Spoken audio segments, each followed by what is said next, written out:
Hey y'all, this is your girl Tysheen and I'm back with another video. How's my sweet people doing? How y'all feeling? Okay, how's y'all day going so far? It's 4, no, it's 5, I gotta be after 5 now. Oh, sorry. Ooh. It's after 5 now, it's like 5 p.m. And yeah, and I'm going to be reacting to this is what the rest of the world thinks of Americans in 2019. I'm quite sure people still feel this way in 2022. I don't think much really changed. So let's get straight to it. Can someone tell me why Americans always leave the AC on, even if they go out all day? This question we saw last night posted on an online forum by a disgruntled hotel owner. Well, I can answer that. Some people just love the cold. I don't know why. It's weird because I'm the opposite. I like to be warm. I don't know. I'm a summer girl. You know, I like to be warm. I like to go outside with just a t-shirt on. That's just me. I like t-shirt and nice pants and sandals. That's all I like to wear.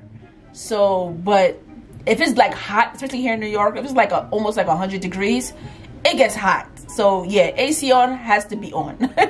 What followed were reams of insults, generalizations, arguments, peppered with the odd, intelligent, and temperate comment. That's par for the course online, but it's fortunate we saw that so soon before writing the show. We saw comments along the lines of Americans are just arrogant and ignorant, as if 325.7 million people were molded into one monolithic entity. Then we saw I'm American and I leave the AC on as long as I like. I pay for it. See, people said, they all think the world owes them something. What about the environment? Driving around in their big cars and SUVs, throwing out more trash than anyone, and pretending to care about environmental disasters.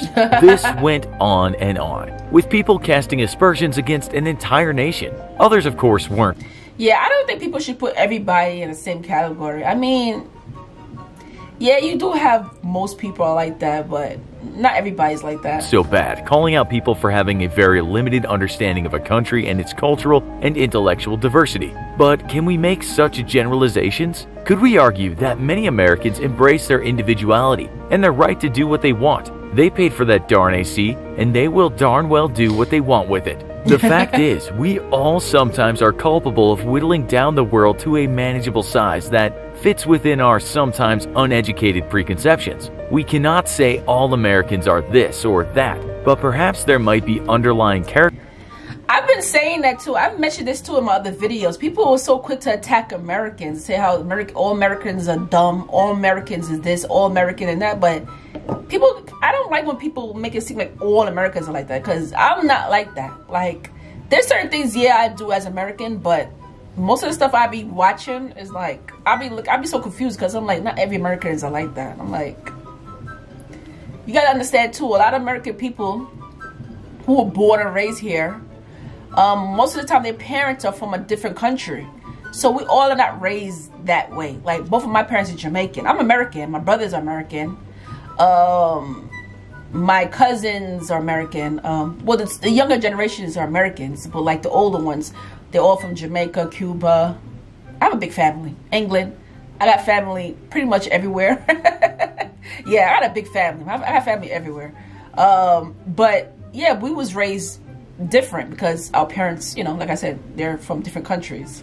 Character traits to a culture, something data, evidence, or experience can provide us with. But in the end, most of us don't rely on data or objective reasoning and rely instead on an image, a construction that we've created out of a wanton bias. Number 5. Arrogance. As we said, much of the world thinks Americans are arrogant. You don't have to look hard online to find this out. We hear that they like nothing more than to plant flags around their houses, and they go on and on about how great their country is, and by association that must mean how great they are, even though they often didn't do that much to claim this superiority. As the American comedian Doug Stanhope once alluded, some flag wavers are like imperial hangers-on. Anyway, some people say this is why Americans are often so loud, and don't worry, there are plenty of articles and forum questions asking why American voices tend to drown out others, say, when abroad. We might ask if this has anything to do with that sense of patriotism. The great Hey, did you know that there is an easy way to stop the ads from appearing before the videos?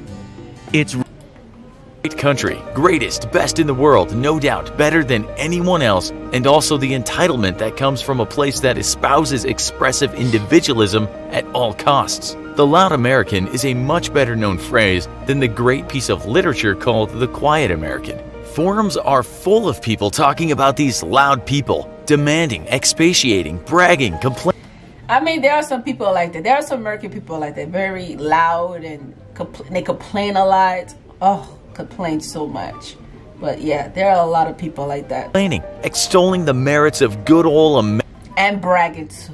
Yes, we do have American people, a lot of American people who like to brag a lot. I'm like, stop it. America, and forcing some poor European into a quiet internal violence, wondering all the time, do they not realize they're being obnoxious? Where's the self-awareness? Hell yes, go America! Now this isn't of course true for all Americans, it's a stereotype, but it exists. If you don't believe us, check it out for yourself. You could be reading for a year, even though it's fantastically unrealistic and arrogant to think the stereotype is true for all people in the USA. What we hope to do is point out such stereotypes, and we can discuss them after the show. Now, on to the next. Number 4. Ignorance. All countries attempt to imbue a sense of nationalism in their people. It's how they get soldiers to fight wars, to believe in the country, to create a sense of belonging and cooperation. But do nations attempt to foster ignorance in people? Well, you might have read some critics saying the American school system is purposely trying to dumb down its citizens.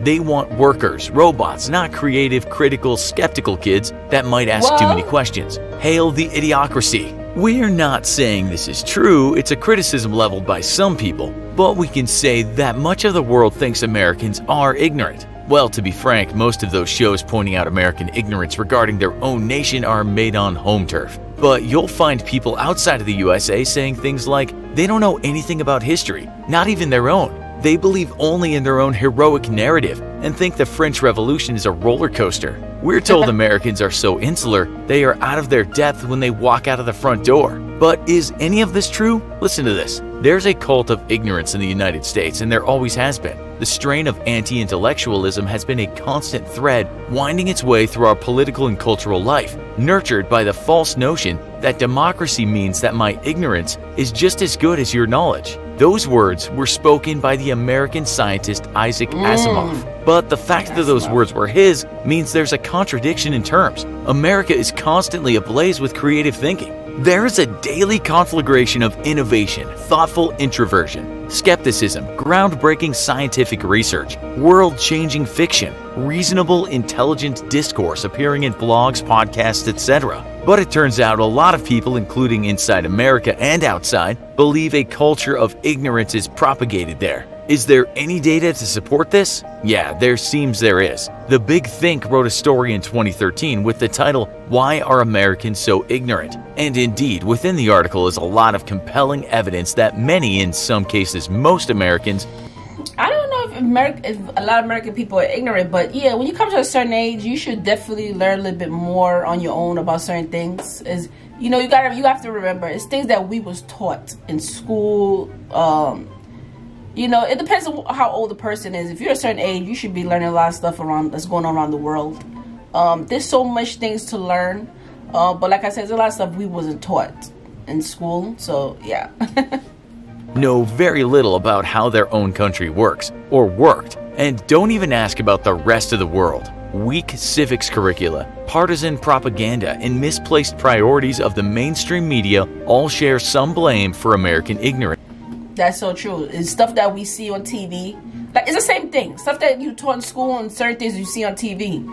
So I'm quite sure every country is like that too. I mean, not say other countries are bad or anything. I'm just saying, like, I'm quite sure there's other countries that don't know much about certain things because they only going by what they've learned in school and stuff that they learned on TV. So remember, TV is like, a lot of us believe everything we see on TV because that's how we grew up. You grow up, you watch certain things on TV, like, oh, okay, but nowadays you can't even believe everything on social media. You can't really believe everything on TV. That's just how the world is. I guess you just gotta learn things on your own, The writer says, but we feel it goes deeper than that. We'll let you decide. Number 3, positiveness and friendliness. We've really been bashing America, so now we'll look at a positive stereotype as equally untrue for all Americans. We must add, though, that when it comes to generalizations of countries, many people harbor a negative bias. How many of you have ever uttered the words, "Oh, I really don't like the English, the French, the Indian, the Chinese"? Just add your nation to the list. We recently saw a comment made by a young American who has gone to study in the UK. He couldn't wait to get out, saying the atmosphere for the most part was gray, unfriendly, and intimidating. Maybe he just went to the wrong place, but one might argue that Americans are in general more open and positive than Brits. We might remember what the dry, wry British celebrity intellectual Stephen Fry said about his trip to the US when he made a show about travel there. He said this sense of outgoing positivity he enjoyed, and he said it's something the Brits were missing. You can do it in America, or at least many people are taught to think they can. Well, yeah, and here in America, we are taught we could do it. You could do anything you set your mind to. You can do it. And I'm probably a lot of countries are like that too, but we were taught that way. You know, you could do anything. You could do it. You could do it. You know, yeah. So that's why most of us, we're not miserable. Well, there are some miserable people. Trust me, they are. We deal with a lot of miserable, racist people here. But most part, a lot of people here are very friendly. And America is like a melting pot too. You gotta understand this. People from all over the world comes here, that lives here. So yeah, but people are friendly here. People are very friendly here in New York, While back in Britain, perhaps the most downtrodden submit to the fact that life is hard, painful. Where's the beer? What some people call arrogance, Fry said, was partly American optimism, or what he said was a refusal to see oneself in a bad light. He added, if you go to an American bookshop, by far the biggest section is the self-help and improvement. He said people believe that life is refinable and improvable. That's how America works, he said. You adapt and you find ways to improve. You never submit. Hell yeah, he loves that about America. Take that in your British pipes and smoke it. We think we might add here that a lot of people have experienced this, and while harboring the stereotype that Americans are outgoing and confident, those same people might hold a counter-generalization that sometimes this positivity climax is a bit too hard. It jumps the shark. And then, within this transposition, it manifests as something deplorable to others. It turns into pride without substance, blind faith, a superiority complex that is bathed only in its own ignorance. And just because someone is happy, you see a lot of people happy all the time, doesn't mean that they're truly happy. Sometimes people are going through stuff, but some people just choose not to be sad all the time. That's just how it is. 2. Money. It's all about money. If you've ever read critiques on Hollywood versus cinema, you'll find that Hollywood is said to be firstly, perhaps only.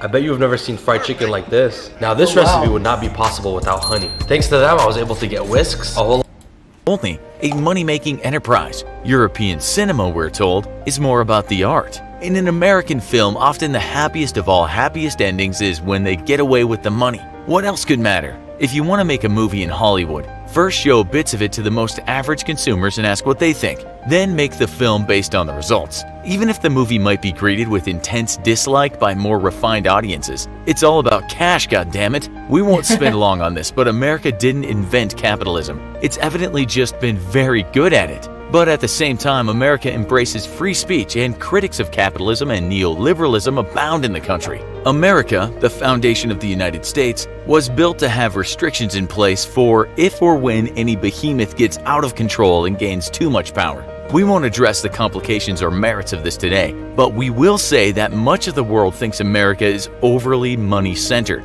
more than, say, focused on happiness gained from... Well, yeah, everything is about money here. We talked about this already. Y'all remember. It's all about money here. Let's just keep it real. Other means than merely being rich and having lots of things. 1. Americans are all fat. Some Europeans and other citizens of the world like nothing more than to show their own superiority by constantly defaming Americans for their ingrained bad habits and slovenly TV-addicted fast food-related obesity. It is a fact that some part of America has a problem with eating, and this has led to what's called an obesity epidemic. that has resulted in widespread health complications. Your average Asian might touch down in, say, Houston for the first time and think they've discovered a land of giants. But America is not the fattest country in the world. It's around the 17th according to the WHO. It's the fattest Western nation, but a lot of other Western countries are not far behind in terms of obesity. Obesity crises are happening in the UK, New Zealand, Ireland, Australia, and many other nations. Oh, so it's not just America. It's other countries too. We can hardly say the junk food epidemic is an American affliction only. And on the other hand, many Americans are fitness freaks. It's a fitness-conscious country as well as a nation of couch-bound sugar junkies. Just look at popular podcasts such as The Joe Rogan Show, and you'll see that health, longevity, physical improvement is on the minds of many Americans. You could even go as far to say that this new wave of health improvement is being led by an American avant-garde. But yes, the stereotype of fat America is hardly only imaginary. We could have added more to this list, but we feel if we're to debate these stereotypes in the comments, we might leave it here as it could get confusing. Do you think any of these stereotypes are true? Do you take offense to any of them, or do you think that they're merely criticisms that can lead to improvement? We'd love to hear from Americans and all of you who haven't visited the country but still have an opinion. I don't feel any type of way. It is what it is. But that being said, if there's any other videos you would like me to react to, comment below, let your girl know. Also, don't forget to subscribe to my channel. And I'll see all lovely people. Take care of yourself. Bye and